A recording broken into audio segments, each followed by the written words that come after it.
Welcome, ladies, gentlemen, fellow slaves of the global plantation, and hermaphrodites. The Vinny Eastwood Show is bad news. It's like the news, but so much worse. It's the lighter side of genocide. Just because we're being exterminated doesn't mean we can't enjoy it. Otherwise, what's the point of being killed? The Vinny Eastwood Show, where the only thing worse than living in a high-tech global police state run by child-trafficking Satanists is Vinny's jokes. Fresh from the Resolution Festival, where I organised 3 shows with 3 very spectacular Kiwi guests in 24 minutes in the middle of the night. There's Vinny Eastwood. This stuff just comes to him, you know. So, welcome everybody. This is the first show, the first official show of the Vinny Eastwood Show for 2024. Wow.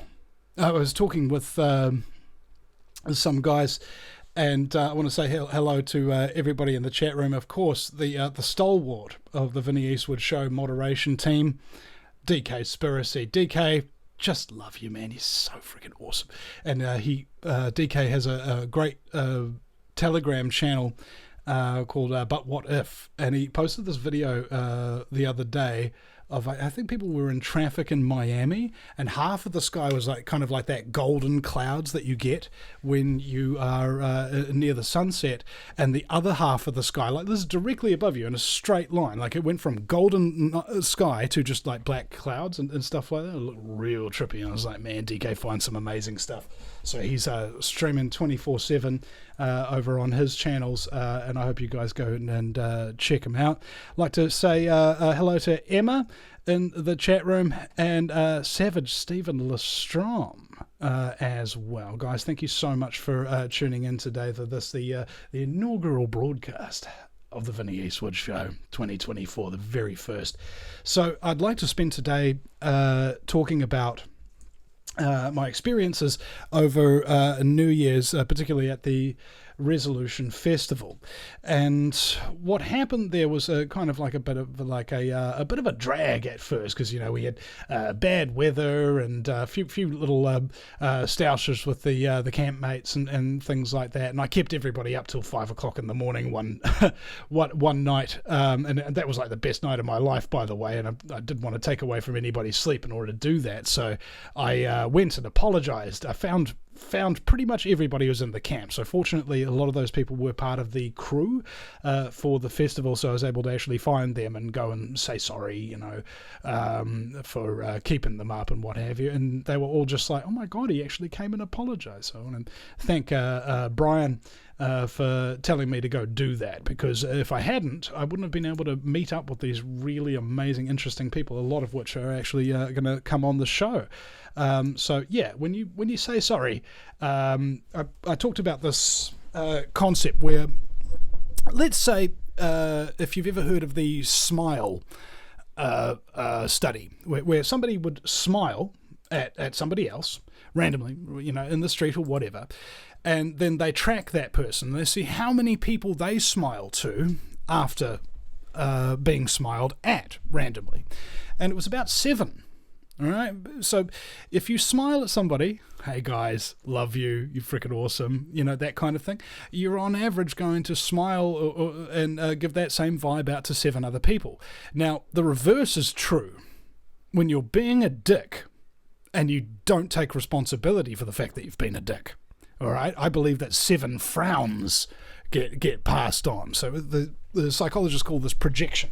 So let's say, for example, you're sitting there and you're arguing with somebody online. You know, your wife comes in and you say, honey, are you coming to bed soon? And you're like, no, somebody on the internet is wrong. And what happens is you're angry at the person that you're talking to, and so in that anger that you're stuck in, you project that onto your missus as she's asking you this question, okay? And you'll see this all the time. People are on social media, they're arguing with some moron or some troll or something like that, and then you go and you talk to them, and you get interrupted in the middle of this, and then the anger comes out. So same thing happens if some enormous dick has no presence of mind and no concern about other people like needing to sleep at a festival and stuff like that, they'll get really angry and then they'll project that anger onto, say, 7 other people, all right, theoretically. And so when you go and apologize and you give just apology, right, like you actually feel bad about it and you do say sorry genuinely, I think the ripple that you turn out stops being a negative ripple and starts being a positive ripple. Okay, so it's a responsibility for all of us. If we really offend somebody, hurt their feelings or something of that nature, it's really important to go and apologize as immediately as you can, preferably before they get into contact with anybody else, to project that anger onto and create a separate negative ripple. You see what I'm saying? You make the world a better place by being nicer to people and caring about them. Okay, now this isn't like the fake frickin' Jacinda Ardern, we want to be strong and kind, and we want to just be really kind and like really kind and like so kind that blah, blah, blah, that we freaking exterminate you. All right, I'm not talking about that. All right, and I'm not talking about people who are, deserving of, say, significant quantities of abuse. Like, for example, if somebody's backing genocide and they're hurting people left, right, and centre, what have you, and they don't take any responsibility whatsoever for the hurt that they're putting out there, like a certain pink-haired creature that I shall remain nameless, because every time you mention its name, you get censored in New Zealand. And I found this out. This is how I lost one of my channels. Because we did a live stream with it at the Boston Hotel right next to Parliament. She was having breakfast and we were having breakfast, so we're like, oh, well, Billy's like, well, let's have a live stream. We both got our channel censored, even though we didn't say anything about her or to her or talk to her in any way, shape or form. We both got censored for bullying and harassment. Right? Protected species. And I posted an article about this. Apparently she was in court and really upset about the huge amounts of trolling and abuse that she got during her campaign of killing everybody that she was helping. And so that got censored as well. So it's a protected species. Okay. Now, did she apologize? No, she didn't. Did she take any responsibility? No, she didn't. So what she's done is she's projected these dark circles, these dark ripples. Okay. Whereas what I try to do is do those positive ripples. All right. Now this brings me on to the artist Leah Luna, and I'll come to her in just a moment. But beforehand, this is, I think, December 30th of 2023. The day before New Year's Eve. At the last act, this woman, Miriam, who is incidentally camped right next to me, she was one of the people I kept up, she comes on after the song has finished, last song for the night kind of thing, and she does this guided meditation. All these people are standing there, they were dancing 1 second, and now we're doing this meditation. There's yoga and there's stretching and there's breathing and stuff like that. And I was like, I'll give it a go. And I was like, that actually did really calm me down. That actually did make me feel better. That actually did make me think that I'm going to have a reasonably good sleep tonight. And the next night was when Leah Luna was playing, and this guy Dante, who, if anybody's going in the festival circuits, New Zealand Spirit, Earthbeat, Resolution, Shipwrecked, and things of that nature, they will know this guy Dante. All right, he walks around like dressed in a pirate outfit, big hat, big feathers, and glowing sunglasses and stuff like that. This really amazing looking dude. And he's like a wizard, right? And I encountered him at Resolution Festival the year before, and he shared with me some very useful information. Now, most of the time when you have a conversation with somebody, they might give you some interesting information. They might offer you a little bit of an insight with not terribly much practicality. But Dante's not like that. When he's talking to you and you're listening, that's the two most important things of having a conversation, is being talked to and listening to what's being said. As a talk radio show host, that's kind of important. Anyway, he tells me about Leia Luna and how wonderful and how beautiful she is and all that kind of thing. So I was like, okay, well, I don't know if I'm ever going to be able to get down there at the time to do that because I'm taking care of my son. But if I do see her, that'll be great. And sure enough, we get in there and we have a Mickey as dance. It's a great DJ, and everybody was really feeling it. And then, you know, when a girl, she does want sex with you again, but she kind of pretends like she doesn't, you know, the whole crowd's just going, oh, one more song. And she's like, no, I don't want to give you another song. Well, you know, well, oh, yes, she does. And we got to play even 3 more songs past her set his day. Everybody was just loving it. And then this last one comes on. The music goes down, and you start hearing these tones from these instruments that I couldn't identify. Never really heard them before. And birds start singing through the sound system in a sort of distorted pattern. And she starts doing this sort of guided meditation. And after it was over, I'd had this vision of what had just happened to us. And I explained this in detail to my mate Jackson, who was there. He experienced it too. And I said, is that what you felt as well? He's like, yeah, bro, that was exactly it. So this is what happened. This is at the end of 2023. All right, after we'd just been through, I think maybe from 2019 all the way to 2023, and right up to the end of it. It was either Christchurch Mosque Massacre, or COVID, or deplatforming, or censorship, or getting arrested, or being sentenced to prison, or 28 months of bail conditions.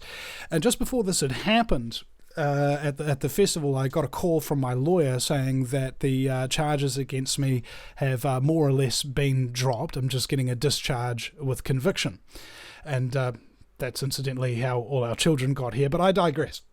So I was on this vibe where I was like, okay, whenever you take any kind of hallucinogen or psychedelic substance or something like that, my brother told me you have to do it for a reason, right? You have to have a reason for it. Otherwise, you are wasting it. You're just getting wasted, and that's literally a waste of its potential. So I was lucky enough to know some people there who had some mushrooms and things of that nature, and they gave me some, and when we were having this meditation with Leia Luna, it was kind of like in that altered state of consciousness. And this is what happened. And I want you to kind of visualize this, if you will, and if you're somewhere safe, you're not doing anything, just stop for a second and really listen to this and visualize it, because this is exactly what happened to me. This is exactly what happened to Jackson as it's been described.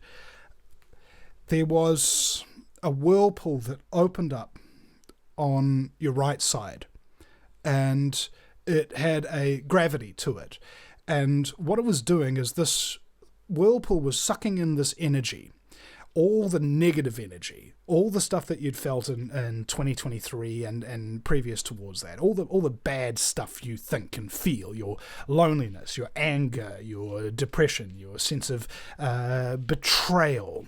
And this whirlpool seemed to be sucking it out of me and accumulating it in this little pool beside me. And then she opened up another pool on the other side, and into it she poured all this love, positivity, togetherness, this prospective faith that the new year would be a wonderful thing. And these two whirlpools came up, crashed into each other like two big waves, and then they exploded into a million shards of shimmering mirror. And then they poofed into this golden dust. And then you breathed it all in and released it. It was like all the stuff that I'd been through in the last 4 years. All that pain and anger and sorrow and betrayal and all that negativity evaporated and it hasn't come back. And then I was talking to one of the security guards, and he told me about the mushroom, about how it works. He says it's a hive mind. And they've studied this, and you know how trees communicate with each other through their roots? Well, psilocybin magic mushrooms, as they're known, have a very similar aspect, except they're capable of translating that hive mind to any being that ingests it. Okay? And what he told me is that if you're on the mushroom, you will run into other people who are on it, seemingly randomly, but it's not random. It's the hive mind telling you this person's on it, and you just go and you just naturally gravitate towards them. Now, this guy kind of confessed to me, and I thought this was a very interesting Vinny Eastwood sort of moment, talking to the security guard about a mushroom experience that he had. Because people just spill their guts to me, because if they're in touch with the higher consciousness that really does exist within us all, you'll notice that there is no threat here, and that you can tell me anything, and you won't be judged for it, and you won't be harmed because of it, right? So he's telling me about how he was cheating on his missus, and he didn't feel bad about it. Then he had what's called a Superman trip. It was 5 grams dried mushroom. And he said he couldn't describe to me what had happened, but he was different afterwards. He actually did feel what he'd done. And he apologized to his missus, and next year they're getting married. Beautiful, right? Like a cure. And I said, you might not be able to describe it, but I'm an orator. I'm a poet, okay? Let me just posit a suggestion here, a theory, if you will, that when you are living, your eyes only see in one direction. They only see outwards. They're not out here looking back at you. And likewise, your consciousness is inside looking out. It's not looking back and reflecting upon you. But when you're ingesting a substance that is of a hive mind, that hive mind can see you from all angles, and if it's inside you, it's helping you to see yourself from all the angles, how you made other people feel, how other people saw you, and they integrate that knowledge into your experience, and that is what changes people from the introspective to the objective, right? As in coming to this real stage of truth. And back in the day, I believe it was just prior to the Renaissance, where artists began to do something different that they'd never done before. They did their art in 3 dimensions. Okay? They were able to see and able to translate to art the different dimension that they were now capable of seeing. Incidentally, right before that happened in that Renaissance period, there was recorded a enormous spore cloud of magic mushrooms that had taken on the English countryside, essentially. So when people ate their food, there was little bits of dirt in it and stuff like that, and that was full of spores. So it created a hive mind and a consciousness awakening. And I'm pretty sure at that time, a whole bunch of artists and things of that nature who knew each other, who were doing shrooms at the same time, started bumping into each other and started talking about, hey, did you think about that? Yeah, I was thinking about that, So that was something that was interesting concept to me, because if this guy was telling me what was correct is that he didn't have a conscience at the time that he was doing these things. And I theorized that what the mushroom did is it put truth to his conscience, right? Basically as a... 2 forces fighting against each other, and one knowing it's going to lose and surrendering, okay? Consciencelessness, surrendering to the power of the hive mind and the power of truth, okay?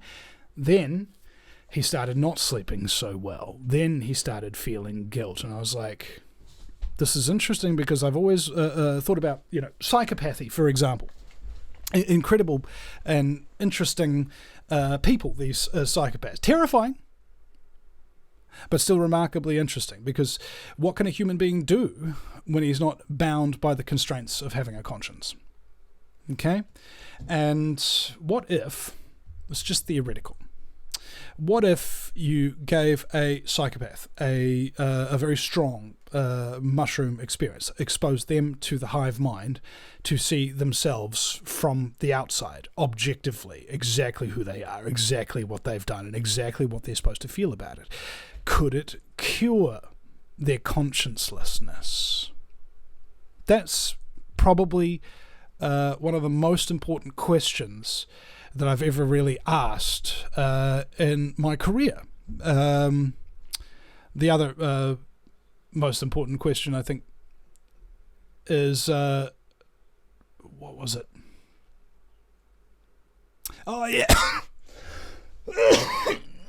Excuse me. I was coughing trying to get this out. Do you have the ability to take control of New Zealand? Let's say you wanted to take control of the country and free it. What would you need to do? What would it cost? Blah, blah, blah, blah. And people are given all sorts of suggestions as to how to do this. Oh, we need to meditate right and raise the consciousness level. Or we need to broadcast more truth and get it out to more ears. Or we need to have more picnics so more of people like us can get together and something like that. Now, none of those are necessarily bad ideas. However, they're not definitive, okay? But how many people do you need to be broadcasting the truth before you're suddenly free? Yeah? How many picnics do you need to go to before you're all now suddenly free? This is not going to happen. What will work, and the reason why we know it will work is because it's worked in every single successful government that has ever existed, good or bad government, by the way. Money. Money to pay the police, and money to pay the military. Why? Because if you've got a new legal system, and your legal system says there is only 2 laws that you really need to enforce, guys, if you want to compress it down, maybe 1. Do not take that which does not belong to you. All right? Or in the shorthand, don't hurt anybody, don't damage their private property. Simple, libertarianism. Now, the budget for the New Zealand police and the New Zealand military are relatively similar, approximately $2 billion each per year. So, the solution to us being enslaved and now suddenly being free is quite simple. It'll cost you $4 billion a year. Why? Because if anybody starts to enforce laws with the force of law, a whole bunch of people who are indoctrinated to enforce the law to the letter and people to back them up if they lose order in the streets, you've got them, okay? You've got the ability to enforce your will. That's why they call it law enforcement, giving force to the government. Now, personally, I don't like the idea of government. I don't like the idea of controlling what other people think and what other people say and what have you, unless they've hurt somebody or damaged their property, in which case I've got a real big problem with them, and I believe that they need to be punished. Now, at the moment, however, $4 billion a year is being paid to enforce the current legal system. That is the police giving you tickets and collecting revenue and busting people for weed and all sorts of other things which are against conscience. And this is why the police have a massive staff turnover. They have lots of people leaving all the time, every year, and that's why they have a massive recruiting section that is going after kids. Young, inexperienced, preferably stupid children that have adult bodies. Okay? Because those people can be lied to. Those people can be manipulated far easier than somebody who's 35 years old and been around the sun a few times and seen people lie to them and manipulate them and decide that they don't want that no more. Okay? So if you've got that $4 billion a year, you can pay them to enforce whatever laws you want. Okay, and my suggestion is that we raise $4 billion annually to purchase the police and the military to enforce real, natural law. And then we're free, all of us, because we're paying the people to enforce freedom and liberty. Period. Anybody else who has any suggestion otherwise is barking up the wrong tree, and they're not looking at the very mechanism of control, which is you have the police to keep order in the streets, the military to back them up when they fall over, and the financiers up the top to pay them. That's it. That's all you need to have either freedom or tyranny, is just pay the people to give force to the word of law. All right? Very simple, very straightforward, comprehensible even, right? So, at the VinnyEastwoodShow.com, we are doing a fundraiser to raise the first $4 billion. So, if you go to the Vinny Eastwood Show, I'm kidding. All right, so, by the way, give me money. Now, we... going on to this other experience and talking further about the mushroom, I met another guy who was from Estonia. And he told me about this... the wisdom of the mushroom and all of this kind of stuff, and now he's saying that it's actually going to heal mankind. All right, and having this experience with Lea Luna and the Resolution Festival, and having the conversation subsequently with the security guard, gave me insight that was able to solidify that knowledge base. Now, this is why these things are illegal. Because the current set of $4 billion a year is being set to enforce a lack of conscience and a lack of truth. So he said that, we should put it in the water supply, or you give it to everybody where you can, that kind of thing. And there's people like that out there who, I wouldn't say believe, but know how healing the magic mushroom could be, and want to give it out to anybody who wants it. All right, anybody who wants it. And we were talking about the Superman dose, which is a 5 gram of dried mushroom, and how that expands your consciousness, and you can even theoretically cure psychopathy. I don't know. I need to do more research and talk to some other experts on the show regarding this aspect to see if any research has been done into this element.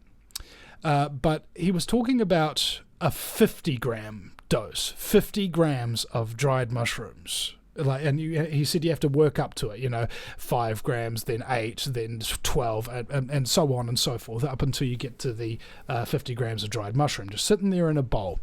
And he said he was shaking when he tried this, and he'd go, okay, please don't destroy me, just give me the knowledge that I need. And he told me that he was... during the course of this enormous trip, they call it journeying, not tripping. Okay, you're not going on a trip; you're going on a journey. That he journeyed to a different space, a space that was significantly more complex and significantly more powerful than ordinary consciousness is capable of receiving, as in downloading the collective wisdom of millions of organisms who have a hive mind that collectively know everything, and they download it into you. And he says after that, it's just completely changed person because you've seen it. Okay, in a similar manner to after you watch the documentary when it first came out, around about that time period, documentary by Jason Burmis called Loose Change about 9/11, allegedly, to the senses, being an inside job. Okay, offering that sort of knowledge and that compacted, truncated pieces of information in order to distill an idea that will stick. Okay, it won't be explained away, it won't be emotionally led astray, and so on and so forth. That idea sticks, it holds there. And I think this is what he was trying to tell me happened to him. So then the next question is about this. We did actually have a number of discussions about he called it the sacred mushroom. All right. And it went on, I think, 5 o'clock in the morning after I kept everybody up late. Myself, Dante, and a couple of the other guys that we'd been hanging out with at the time, my mate Drew, we went down to the men's circle. All right. 5 o'clock in the morning was when it started. And we introduced ourselves and went around the circle. And then we took our shirts off and ran up a hill, a pretty freaking big hill. And on the top of the hill, we did these lots of exercises, lots of squats, lots of sit-ups, lots of press-ups in order to get that breath of life. And more specifically, what Stone, I think his name is Stone, or Stone Thrower, I forget which. I just call him Thor, son of Odin. He, big blonde beard, big guy, really cool. And you can tell he's been through a lot, suffered with addiction and all of those kind of things. And that's kind of like detachment from what you might call masculinity. Masculinity is about ordering chaos. In principle, it's about ordering chaos. Seeing a problem, solve a problem. See a problem, solve a problem. That's what guys do, at least when we're healthy, when we're clear. And the reason why we exercised like that, we were trying to do a class. Okay, and the exercise was part of the class. He said the sacred sweat. Okay, this concept was very new to me, but he says that you're able to distill energy and toxins into something that you can excrete, and you can only do that by working real hard, working out or doing something. And ever since that day, I've been making sure to bring myself up to a sweat through the course of whether it was doing gardening or anything like that. Nevertheless, while we were doing this exercises, my mate Drew told me that he kind of like wasn't feeling it until I started doing the chant, because we're doing these exercises like a squat. 1 warrior, 2 warrior, 3 warrior, 4 warrior, 5 warrior, right? And until I started doing that in that deep kind of masculine sort of tone, Drew wasn't feeling it. And then all of a sudden, as soon as that tone came up to match what we were actually trying to do, we were trying to get in touch with the warrior side of man. He said that once I started doing the chants with it, that is what really motivated him and really actually got him into it. Because the thing about tones and music and all of these things, they affect multiple areas of the brain simultaneously. It's what I'd like to call kind of integration. And when you're integrating your thoughts with your tones of voice and the movement of your body, that is your thought, your feeling, and your reptilian action simultaneously working. And I was talking with David Holden, a naturopath, about this, and he was saying that there's 2 things that activate those 3 areas of the brain simultaneously, and music is one. You felt this when you're in the zone and you're dancing, or you're singing, for that matter, and something takes hold of you as if the parts of you are no longer separate. They're working in a unity type fashion. So the other is comedy that David Holden told me.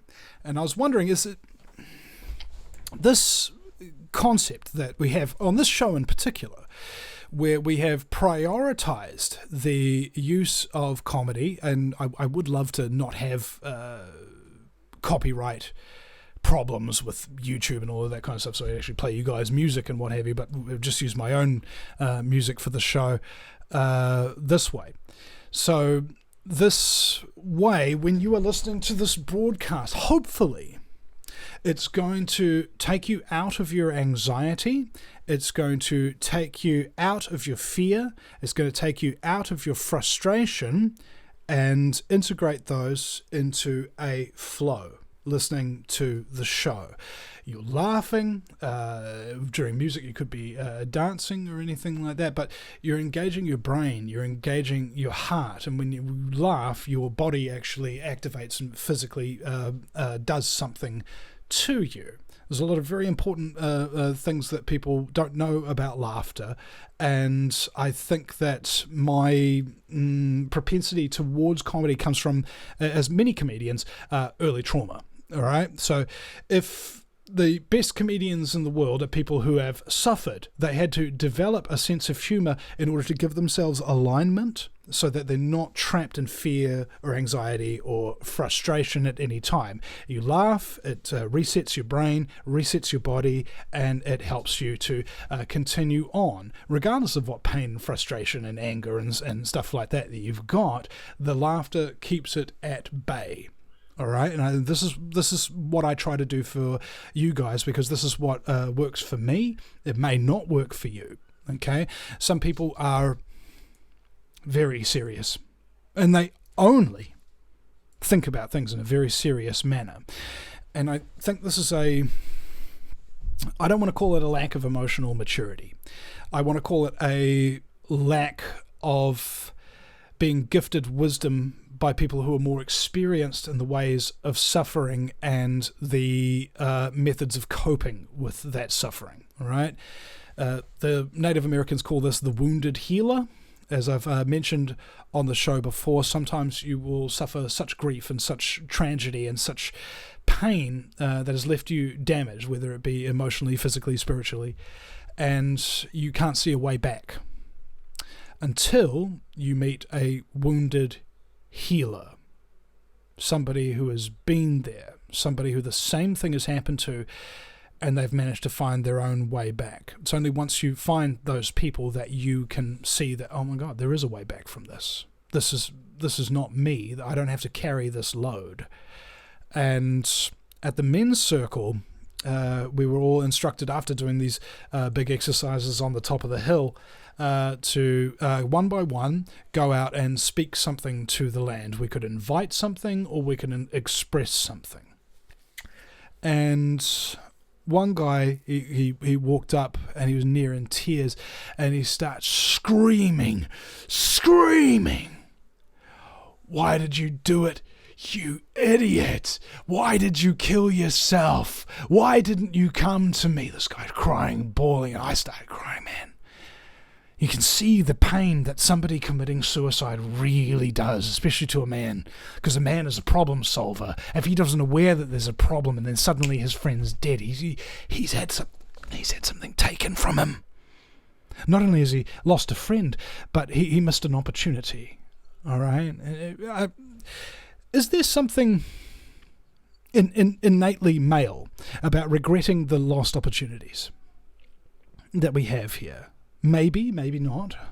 I think maybe everybody suffers from that to one degree. When I got up, I sang. I didn't. This is how I create songs. I hear something in my head, and I try to express it through my mouth. First, it comes in tones like ah. Then, after the beat has gone through ah. There's a sort of a bridge there. You know, you can see that there's actually a structure to it that's coming to me, and then the words come, and I can't remember the name of the words, which is a shame. I usually always record every song that I sing, but I didn't really know that we were going to be doing something like that up there, so I didn't bring myself up. But anyway, the last thing that I remember singing out is, "I'm grateful for the man that I am." The first thing I remember saying is, "This load is no longer mine to bear," and I cast it off. And when I walked back to the circle of men, I could see that a lot of them had been really affected by the tones I was using. It was sort of operatic.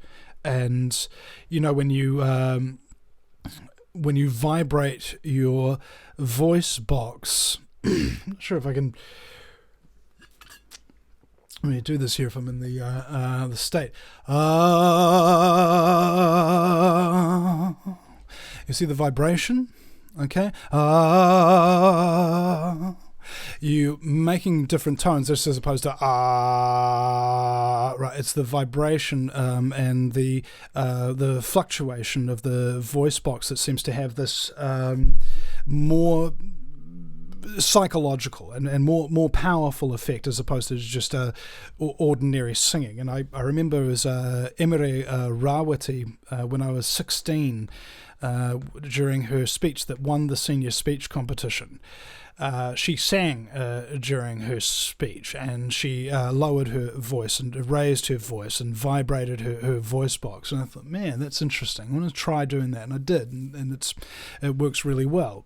So as I went back to the circle, I could see that again these guys have been really affected by, you know, some of them as sort of tears in their eyes, because I think I was speaking for them. That's where the sound came from. That's where the structure of the musical tones I was using came from, and that's where the words came from, because I was listening to these other guys, taking on board it all in a more of an ethereal sense rather than remembering and specifically thinking. And then when I went out, I let go, and it was deeply personal for me because I wanted to let go. I wanted so much, guys, to let go of all of that crap that had happened to me and happened to all of us. It didn't just happen to me, it happened to all of us, didn't it, over the last few years? How much pain, how much anger, how much frustration. And I wanted to shake it off with my voice. Right? And I did, and I could see that it helped the other guys as well. Now, that was, I think, probably the most important aspects of what happened to me over the new year. I had my 39th birthday, so next year it's going to be my 40th. I'm going to have a really good 40th birthday, you know. I thought that would be a great idea. And getting back to the chat room now, I'd like to welcome Mr. Bushman and Thomas Lee, and last one 207, and Bruce Collins as well.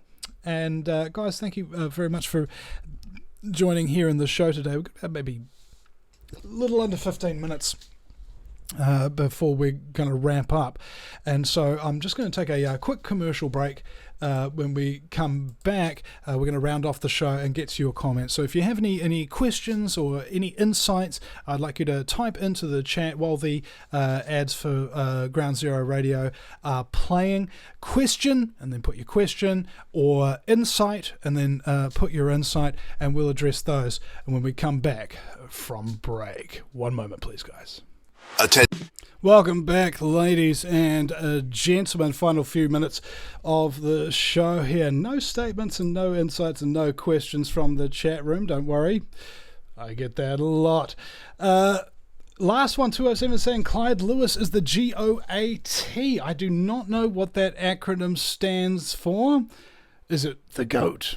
You know, is is Clyde Lewis the devil-worshipping little Judas goat who's misleading us all into a corral where we could be lightly slaughtered by the New World Order? You know, please explain what goat means, bro. It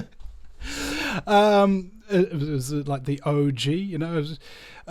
With my boy, we're watching the OG, greatest of all time. DK Spiracy says, after being on one show with Clyde, greatest of all time, he's definitely up there, isn't he?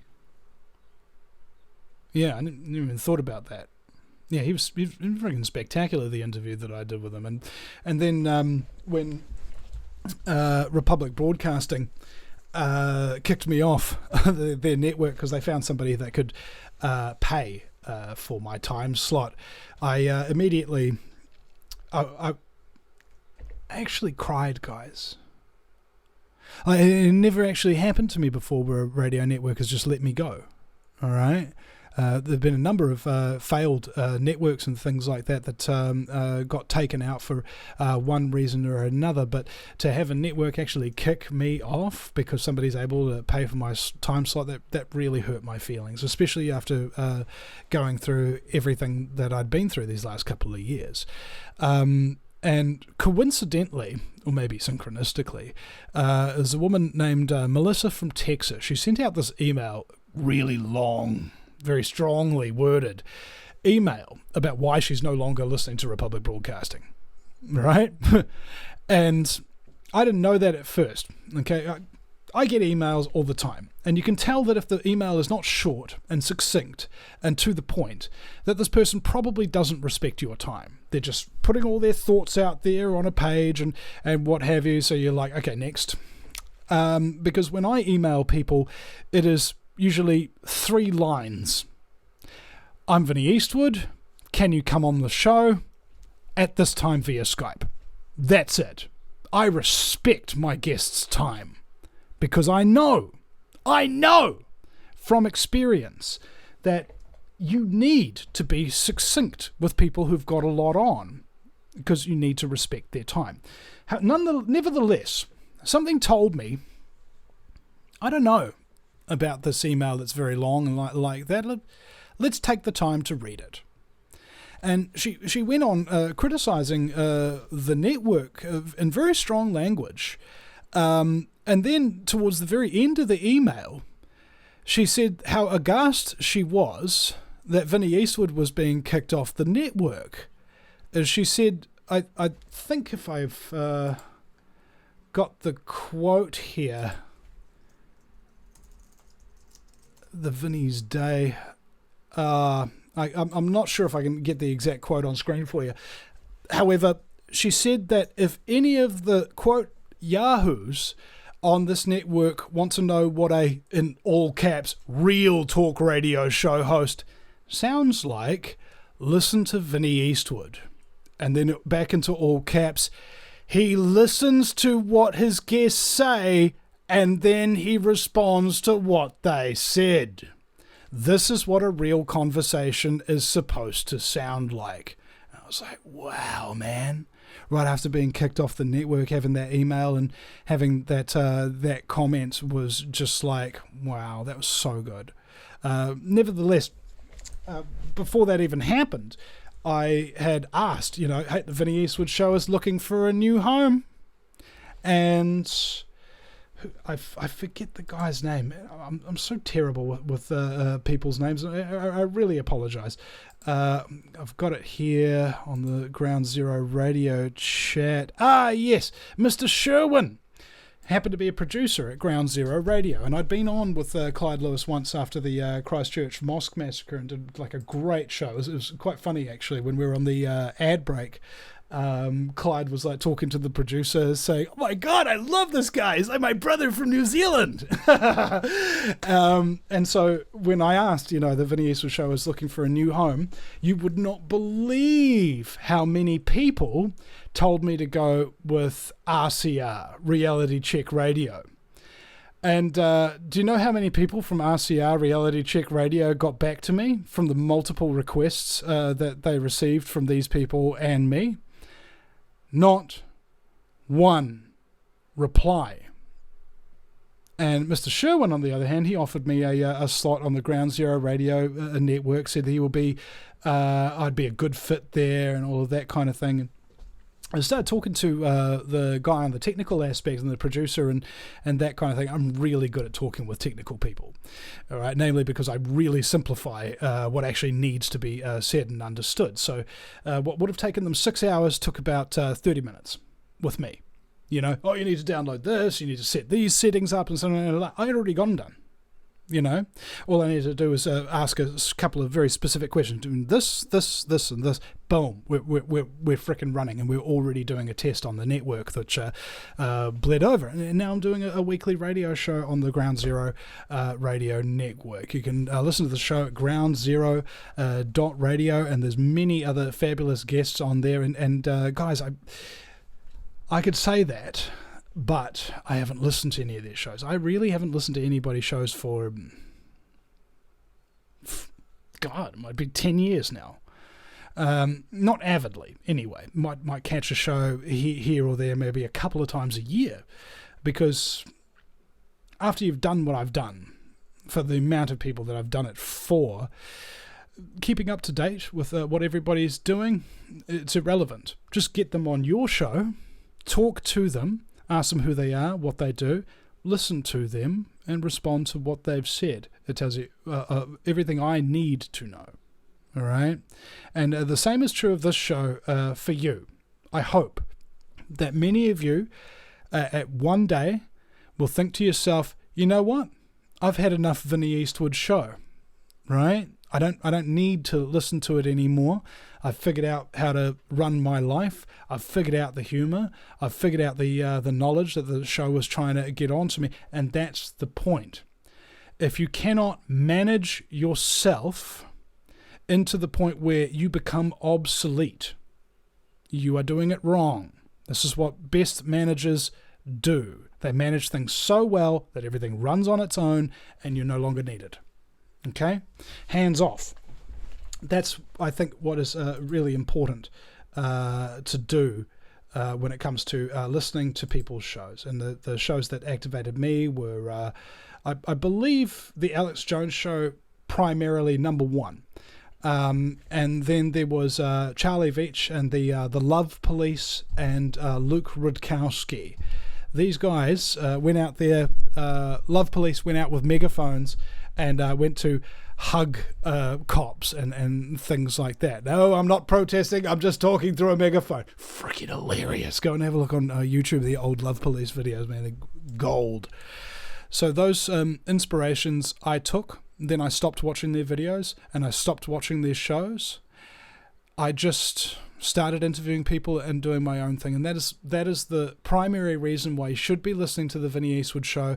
Is if you are lacking inspiration, if you are lacking a sense that people understand you and care who you are and care what you think and don't judge you for the quote-unquote crazy things we conspiracy theorists say, if it makes you feel like you're not alone, that is the most important part of the Vinny Eastwood Show for anybody who's first starting to listening to it, is so that you don't feel alone anymore and that you begin to feel happy and relaxed after you've finished listening to the broadcast. And that is what I hope to do for all of you at some point.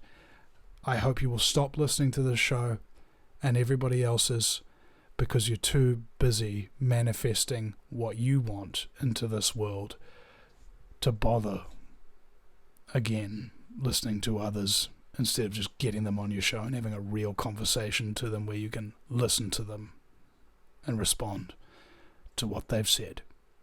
With that being said, ladies and gentlemen, thank you very much. Ladies, gentlemen, and hermaphrodites, my fellow slaves of the global plantation, the Vinny Eastwood Show is bad news. It's like the news, but so much worse. It's the lighter side of genocide. Just because we're being exterminated doesn't mean we can't enjoy it. Otherwise, what's the point of being killed? The Vinny Eastwood Show, where the only thing worse than living in a high-tech global police state run by child trafficking Satanists is Vinny's jokes.